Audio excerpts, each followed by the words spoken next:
Over the past few days, Tony Robinson's death has meant a great deal of national and even some international attention. We asked News 3's Matthew Simon to take a look at how all that coverage compares to the officer-involved shooting in Ferguson, Missouri. Matthew. Michelle, Eric, two network journalists say there are distinct differences between covering the police shooting deaths of Tony Robinson and Michael Brown, most notably how leaders initially responded to the police shootings. To Wisconsin now, where 3 days of protests have taken over the state capital of Madison after police shot and killed Tony Robinson. As Tony Robinson's story began to unfold. There is a major protest planned for tomorrow. CBS News field producer Mark Hooper, who traveled to Madison with CBS News correspondent Dean Reynolds. And the federal Department of Justice in Washington is monitoring it closely.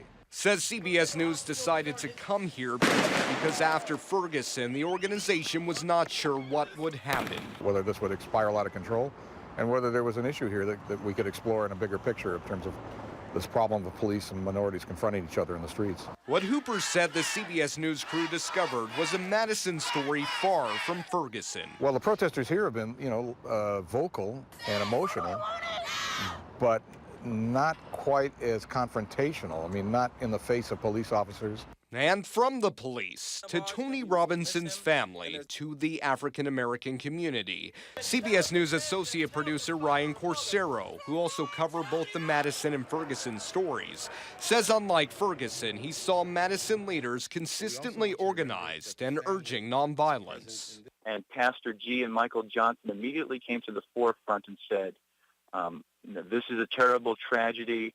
We want to take action. We want to make sure that Madison is properly viewed by the people around us. I think that Madison is a very different community. There's been a very different response, and I think there's going to be a very different outcome.